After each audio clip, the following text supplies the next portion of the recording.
Oui, c'est 10 km/s. Voilà. Après, la différence est bonne. Ah oui, d'accord. Oui, bon, bah ça, vous voyez bien comment je pratique. Effectivement, c'est pas la bonne. La VA, ça va pas. Ok, alors on va regarder ça. Je vous montre rapidement le transfert d'orbite. Donc, je vous ai mis en ligne sur le site aussi, vous pourrez regarder les petites animations qui vont vous permettre. Alors, où est-ce que c'est ?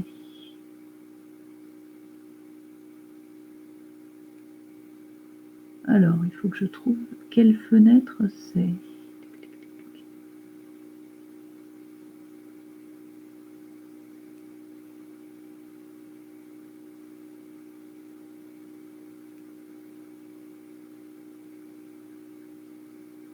Voilà, mise en orbite d'un satellite.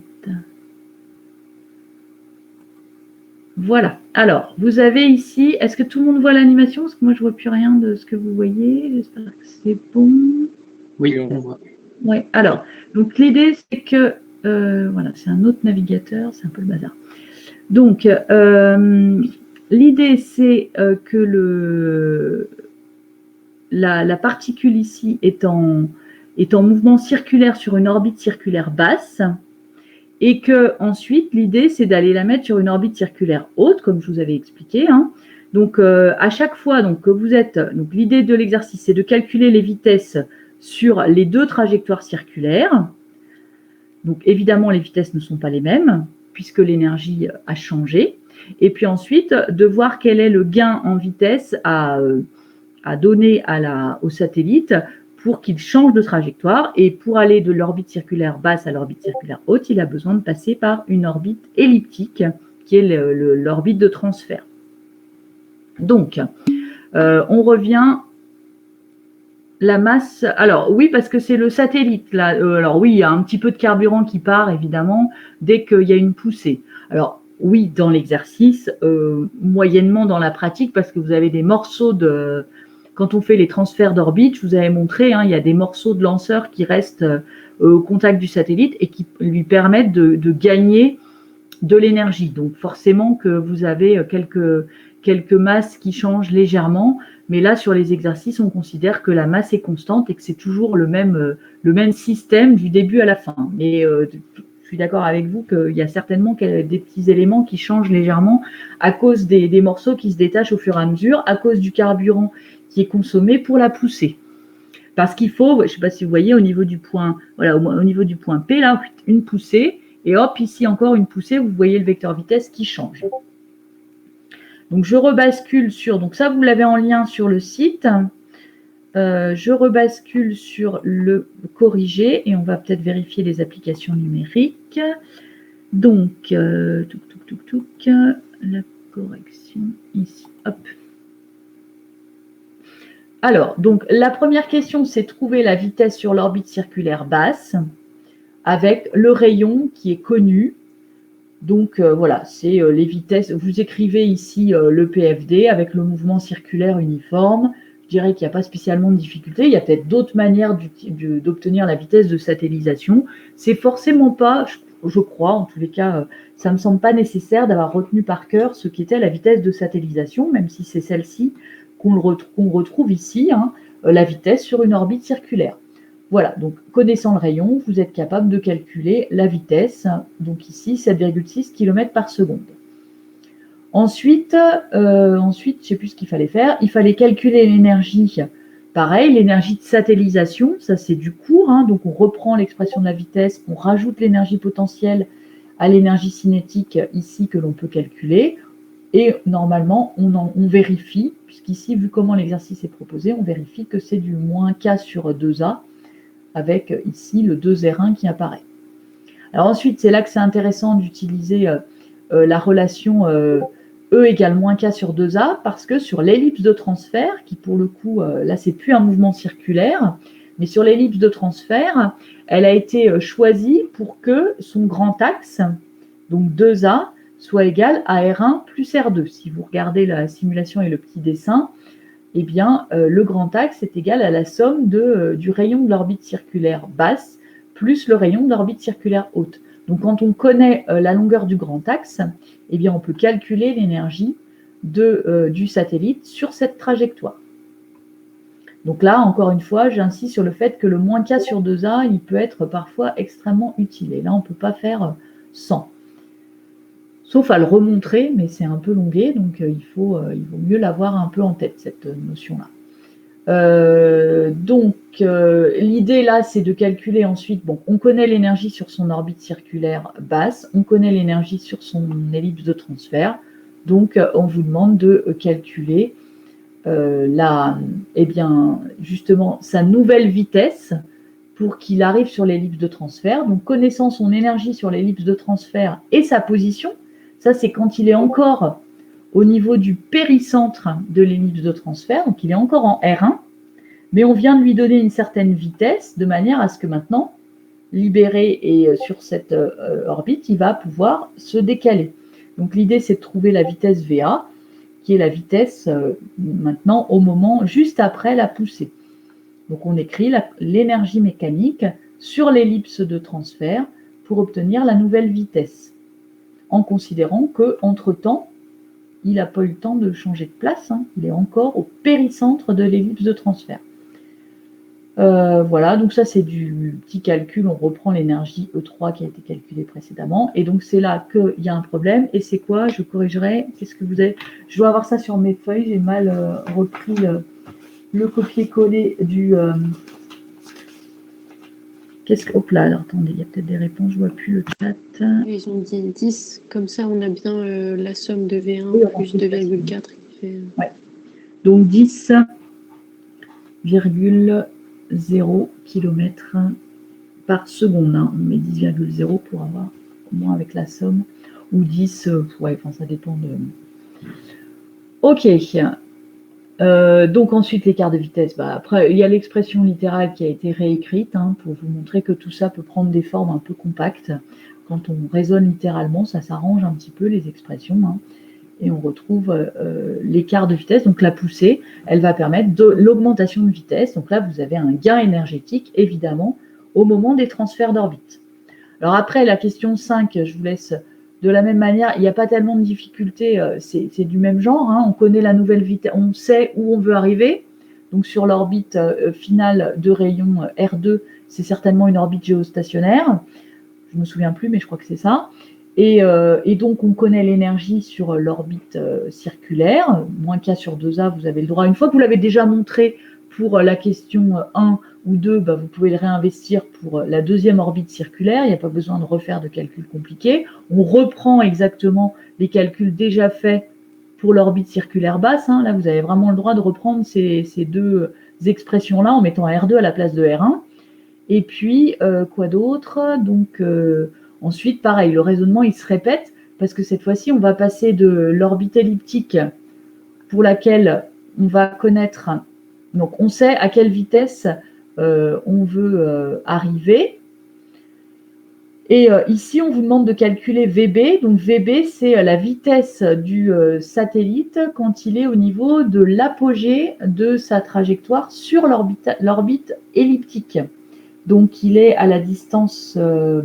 donc, on sait, on peut calculer ça en écrivant l'énergie sur l'orbite elliptique en R égale R2 quand on est au plus loin. Et puis ensuite, on sait qu'elle est...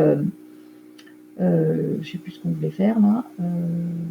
Qu'est-ce que j'ai écrit? Bah, en fait, c'est ce même genre de relation ici. Celle qu'on a écrite en A, on va l'écrire en B, avec ici, à la place de VA, VB, et puis ici, à la place de R1, R2. On est sur l'autre point, à l'apogée de l'orbite elliptique. Et donc, on en déduit VB par cette égalité transformée ici. Donc ici, je répète, on met VB, et là, on met R2.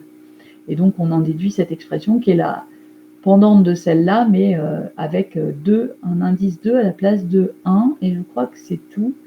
Et ça suffit pour trouver la nouvelle vitesse. Bon, ensuite, on fait V2 moins VB. Là encore, j'ai essayé de compacter pour vous montrer que ça pouvait s'arranger. Après, vous pouvez vous contenter de faire des applications numériques au fur et à mesure et de mettre bien en évidence les formules littérales. Et voilà, et on a le gain, le nouveau gain en vitesse à apporter pour passer depuis l'orbite elliptique sur l'orbite circulaire. Bon, alors donc c'est ici que ça commence à plus aller, c'est ça que vous m'avez dit, Paul. Donc t carré, donc pour avoir la durée, c'est là que c'est pareil, très classique comme question. Pour avoir la durée du transfert sur l'ellipse de Hohmann, il faut utiliser la loi de Kepler, puisqu'on fait un demi-tour sur l'ellipse, eh bien, la durée du transfert, ce sera t sur 2. Et pour obtenir t, eh bien, on utilise la loi de Kepler, avec ici la loi de Kepler que l'on a établie dans le cours sur une trajectoire circulaire, mais qui vaut de façon plus générale, quelle que soit la nature de la trajectoire, et en particulier circulaire ou elliptique, avec à la place du rayon, le demi-grand axe de l'ellipse. Donc t carré sur a au cube égale 4pi carré sur gmt. Alors on adapte la formule de Kepler à l'astre attracteur Terre, hein, donc ici on met la masse de la Terre, et puis ici le A, qui est le demi-grand axe de... Ah bah oui, ça y est, je vois où est le problème. Il est là, donc c'est là que j'ai écrit un peu n'importe quoi. Donc le demi-grand axe, c'est pas R1 plus R2, hein, c'est R1 plus R2 sur 2. Donc ici, on a t carré sur... Donc là, il y a du R1 plus R2 sur 2 au cube. Donc ça va faire du 8 t carré sur R1 plus R2 au cube. Ici, il manque un 8. Oui, c'est ça. Mais en fait, la suite est bonne. La suite, c'est bon. Je pensais que c'était pas bon, mais c'est bon. Donc là, il manque un 8 parce que j'ai oublié ça. Petit a, c'est le demi-grand axe. Et tout à l'heure, on avait dit que A, enfin 2A, ici, 2A était égal à R1 plus R2. Donc je vais corriger les coquilles. Je vais essayer de le faire assez rapidement. Mais voilà, donc là, il manque un 8. 8 est carré sur R1 plus R2 au cube. Et après, à partir de là, on doit pouvoir... On ne voit pas la souris. Mince. Bah oui, c'est bizarre ça. Ah. Eh ben, je ne sais pas quoi vous dire parce que... Et puis, j'ai pas d'autre moyen.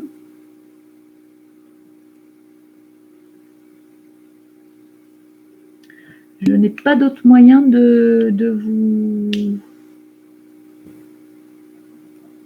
Ah oui, sélectionner. Bah oui, mais c'est un PDF. Ah non, j'ai zoomé là, c'est pire. Attendez, hop. Comment je peux faire pour sélectionner enfin.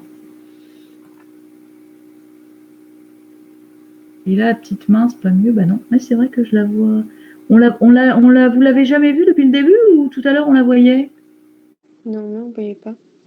On l'a pas depuis le début. Bon, bah, je ne sais pas quoi vous dire. Et même quand je suis en haut, si là on voit que je sélectionne des trucs, mais bah, je ne sais pas quoi vous dire. C'est quoi ça? Non, ça c'est rien du tout. Ouais, bah je suis bien désolée. Donc j'étais en train de dire qu'à la question 6, je vais reprendre peut-être plus en regardant l'écran. Donc à la question 6, deuxième ligne, c'est pas t carré sur R1 plus R2 au cube, c'est 8t carré sur R1 plus R2 au cube. Il manque un 8 parce que A, c'est le demi-grand axe, donc c'est R1 plus R2 sur 2. Voilà, et donc pour finir, je crois que c'est bon. Et la durée du transfert, voilà, de l'ordre de 5 heures, c'est des transferts qui ne sont pas complètement immédiats, évidemment. Il y a un outil pointeur, où est-ce que vous voyez un outil pointeur, vous, dans outils?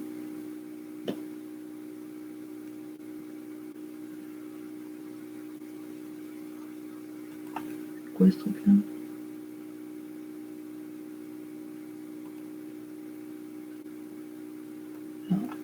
Je ne peux rien écrire. Là, il y a un surligneur. Ah si, alors un surligneur, voilà, ça fait une grosse patate. Donc là, c'était là, le 8. Je ne sais pas si c'est mieux ce truc-là.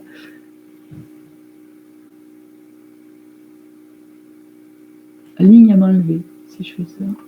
Ah ouais, là, on voit des trucs. Ah, mais je peux écrire. Bon. Voilà, donc ici, tout ça pour dire quoi? Que là, il faut mettre un 8. Sur le jaune, on ne voit plus rien. Voilà. Et voilà. Bon, pas terrible, mais est-ce que c'est bon pour vous? À peu près. Alors, on va passer à la résolution de problèmes. J'aimerais quand même qu'on en parle un petit peu. Il nous reste un quart d'heure. Comme je vous l'ai dit, il faut que je m'arrête à 5 heures, enfin un peu avant. Donc, on va revenir sur sur l'énoncé. Et puis, il s'agit d'une résolution de problème. Donc, je vais vous projeter ensuite une démarche. Hop, on reprend l'énoncé. Je partage l'énoncé. Alors, le TD 28, ici. Hop. Bah là, on voit ma souris, là, non? Oui. Ouais, bon. Ça vient certainement de ce avec quoi je projette.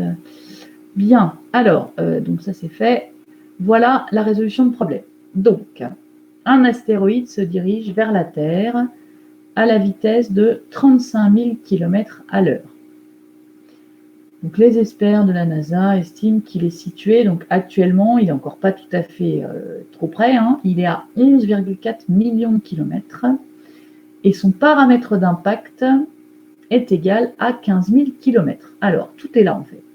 Si déjà vous arrivez à faire un petit dessin à peu près correct de cette situation, eh bien, je dirais que vous avez gagné parce que vous allez déjà bien mettre en place le problème. Donc, c'est une résolution de problème, ça commence par, on a dit, appropriation.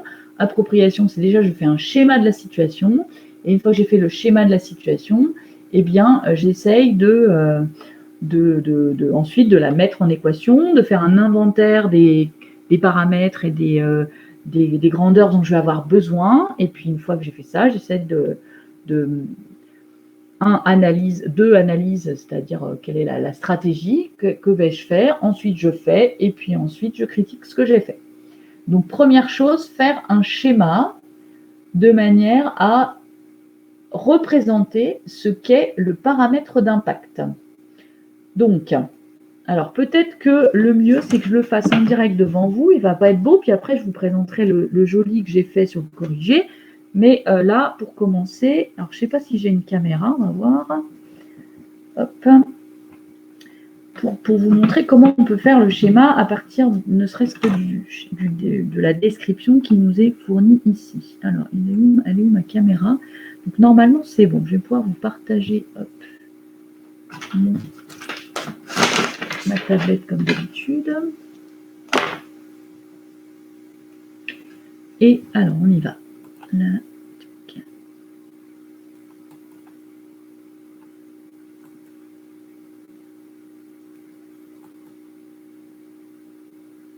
Voilà.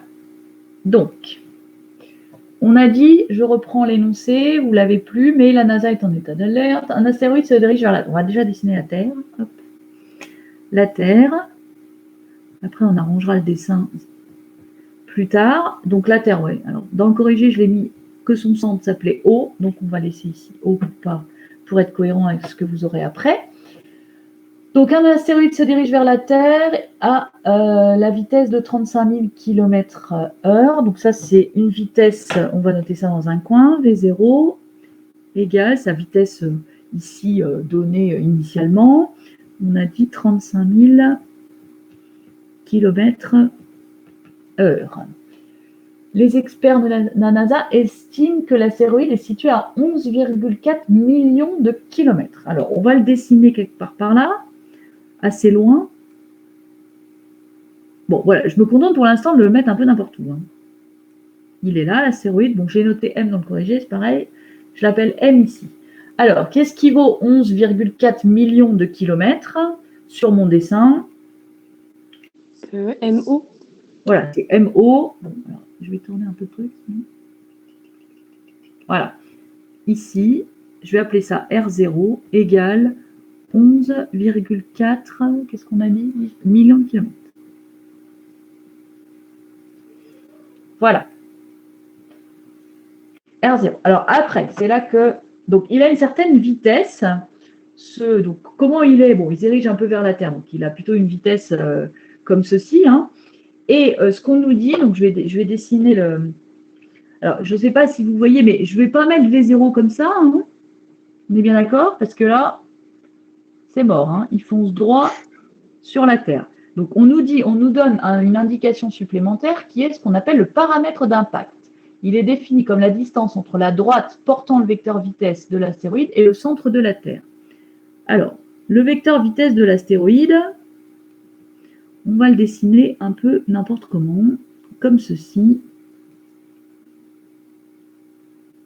Voilà, donc il se dirige vers la Terre, mais pour l'instant, un peu n'importe comment.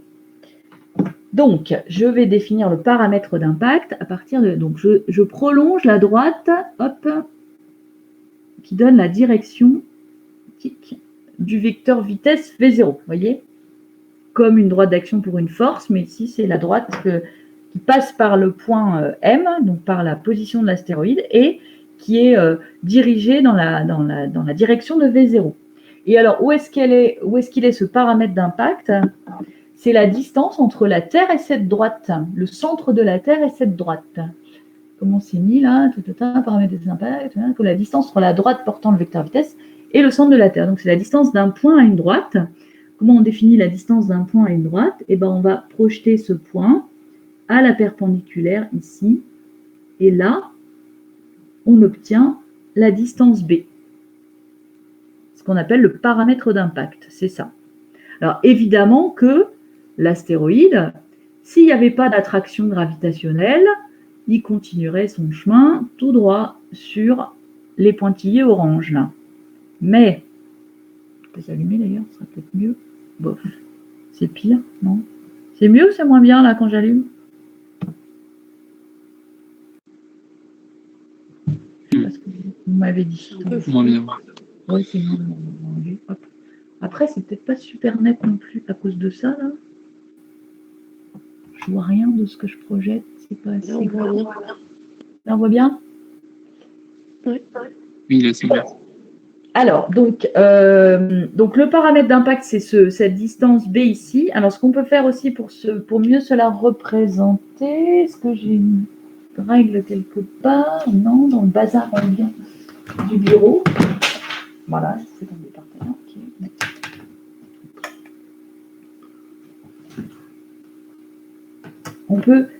On peut la mettre ici, vous allez voir pourquoi. Hop, je fais une parallèle en fait. Hein. Ici, je fais une parallèle qui passe par le centre de la Terre. Tac. Pour remettre B. Bon, c'est censé être parallèle. La verte et la orange, ce qui n'est pas tout à fait très clair. On va effacer ça, ça se verra moins. Donc B, c'est ça. C'est ça le paramètre d'impact. Donc, s'il n'y avait pas d'attraction gravitationnelle, il n'y a pas de souci. Hein, sauf si V0 était vraiment dirigé vers le centre de la Terre. Donc, si B était nul, là, ça arriverait direct dessus. Mais ici, a priori, si B est supérieur au rayon de la Terre, il n'y aurait pas de souci s'il n'y avait pas d'attraction gravitationnelle. Sauf que comme il y a de l'attraction gravitationnelle, eh bien, l'astéroïde va se rapprocher. Alors, on peut faire aussi, je regarde l'heure, hop, une petite incursion vers une simulation. Je vais revenir sur... Je vous ai mis aussi une autre simulation. Je l'ai perdu, mon truc.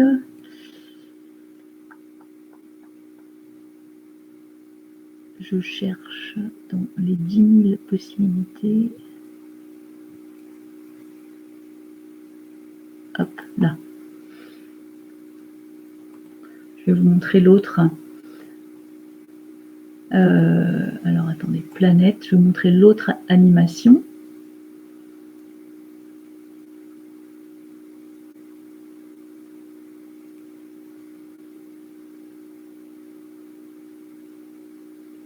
Je l'ai perdu, je ne sais plus où elle est.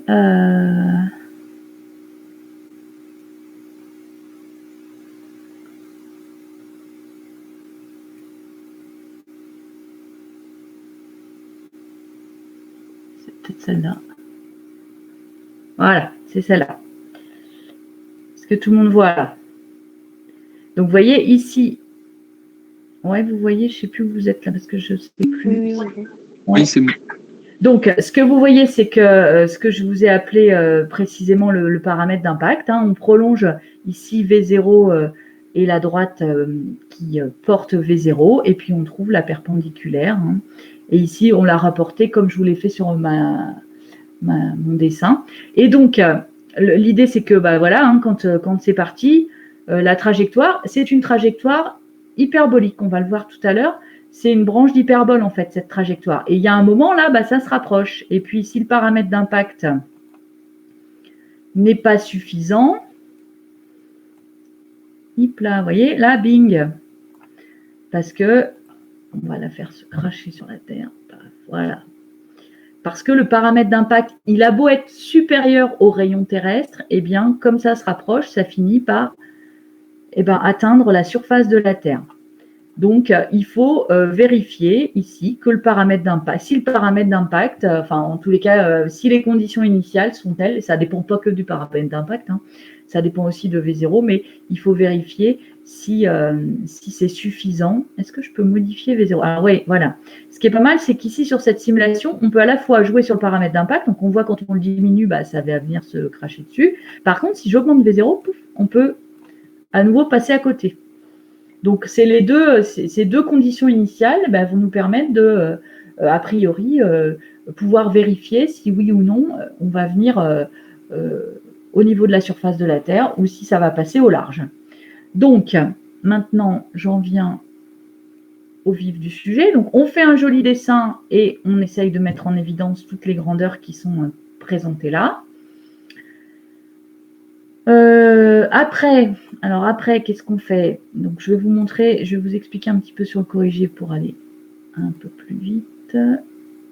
Corriger. Alors, c'est pareil, je vais certainement pas pouvoir... Alors, attendez, je vais faire autre chose.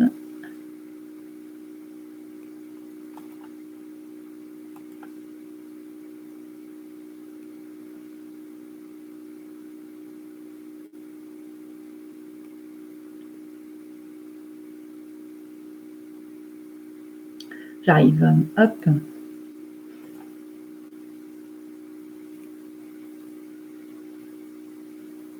Non, bon, là je peux pas. Alors c'est pas grave, on va faire tranquillement. Donc je continue. Donc là voilà, ça s'appelle pas transfert d'orbite, ça s'appelle Armageddon. Je me suis trompée dans le titre.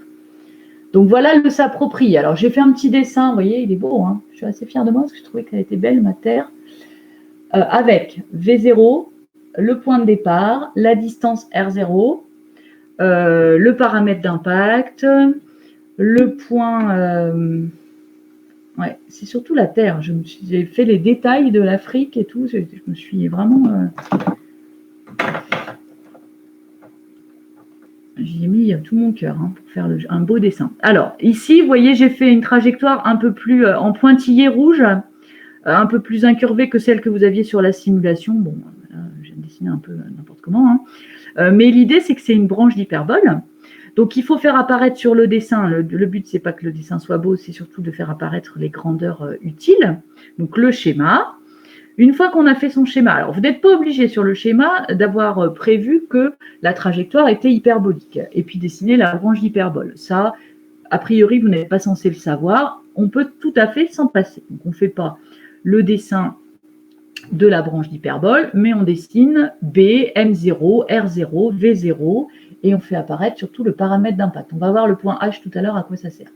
Donc, initialement, ici, j'ai repris les vitesses, distance, paramètres d'impact. Et puis, alors, j'ai rajouté, puisque certainement ça va nous servir, donc c'est une résolution de problème, donc j'ai rajouté les grandeurs dont je pense que je vais avoir besoin.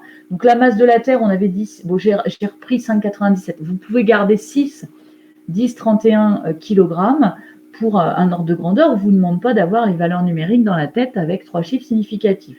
Le rayon de la Terre, le 6400 km, je vous en avais déjà parlé, c'est pas mal de l'avoir en tête.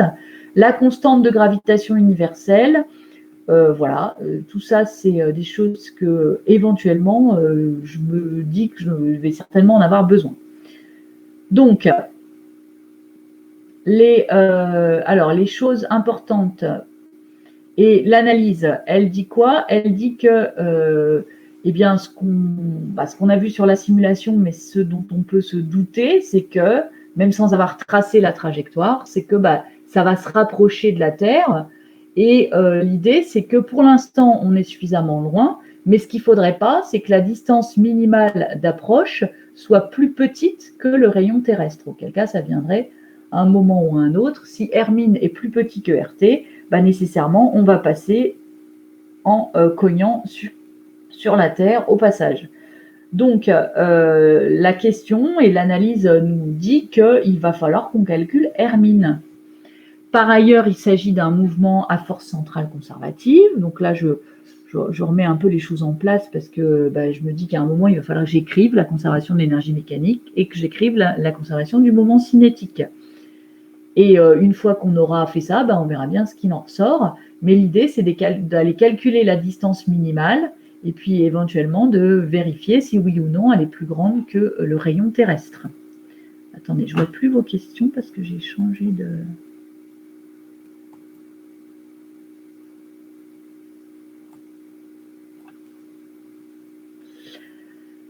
Donc, dans le réalisé, on y va. Dans le réalisé, on écrit la conservation de l'énergie mécanique et la conservation du moment cinétique. Et comment on a les constantes? C'est ça qui est important. Comment on a ces constantes? Grâce au V0, R0, B, tout ce qu'on nous a donné comme indication, ça va nous servir pour déterminer la constante. Parce qu'ici, je sais que l'énergie mécanique est constante. Et pour la calculer, je vais prendre l'énergie cinétique initiale avec la position initiale. Enfin, initiale entre guillemets, parce que celle qui m'est donnée dans le texte. Avec le R0, 11 000, je ne sais plus combien, 11 millions de kilomètres, et puis le V0 qui m'est fourni. Alors, je ne sais pas ce que vaut M. Bon, après, on peut se lancer dans une estimation, mais comme je vous l'ai dit, on estime plutôt les grandeurs dont on va en avoir besoin après coup. Donc là, je ne l'ai pas estimé parce que vous allez voir que le M, il va se simplifier partout. Par contre, ça, je peux montrer que c'est positif avec le calcul de 1/2 de V0 carré et du GMT sur R0. On peut montrer que c'est positif, ce qui va ensuite justifier le fait que la trajectoire est une branche d'hyperbole. Alors, c'est là que c'est essentiel et c'est là que c'est peut-être nouveau. C'est le calcul du moment cinétique. Donc, le moment cinétique, on sait qu'il est constant. Et pour déterminer la constante, on va le calculer à t égale 0, donc en M0. OM0 vectoriel MV0, ça c'est la définition. Et alors, c'est là que apparaît le paramètre d'impact. OM0. Donc, O, c'est le centre de la Terre. C'est OH plus HM0. Et ensuite, on fait le produit vectoriel avec V0. Donc, vous voyez que le OH vectoriel V0, il va disparaître parce que les deux vecteurs sont collinéaires. Il ne reste que HM0 vectoriel V0. Et donc, la longueur de HM0, c'est B, d'où, je redescends, le paramètre d'impact qui intervient et qui apparaît, ici, je vais peut-être essayer de remettre mes petits dessins là, qui apparaît dans ici, la constante des airs. Ici, vous aviez voilà, le moment cinétique qui s'exprime en fonction du paramètre d'impact. Donc, comment on poursuit ensuite? Vous avez de cette manière, avec les conditions initiales, déterminé les constantes du mouvement. EM0 et C, la constante des airs, en fonction de ce qu'on vous a donné, à savoir V0, R0, B. Et là, on a les constantes du mouvement. Donc, une fois qu'on a les constantes du mouvement, ici, je suis super contente avec mon nouveau truc là qui fait du jaune partout. Voilà. On peut écrire la conservation. Il est 17h. Oui, mais je vais être en retard pour ma truc. Merci. Alors, vous allez regarder la suite ou essayer de la finir tout seul. Et puis, on pourra en rediscuter jeudi. Jeudi, je vais donc vous proposer la vidéo du chapitre sur le tableau périodique. Donc, vous allez voir qu'en termes de contenu, il n'y a pas grand-chose à savoir faire. Par contre, il y a des explications nécessaires. Donc, c'est un petit peu C'est un chapitre pas très long, mais après, en termes de contenu, derrière, il n'y a pas grand-chose à savoir faire. Donc, je vous mettrai ça en ligne mercredi. Voilà. Et puis, vendredi, on terminera avec les solvants et les structures de Lewis. Voilà, je m'arrête là, effectivement, parce qu'il faut que je change de plateforme et que j'aille à une autre réunion. Je vous remercie. J'espère que ça a été à peu près. Et je vous dis à vendredi, parce que jeudi, on ne se voit pas.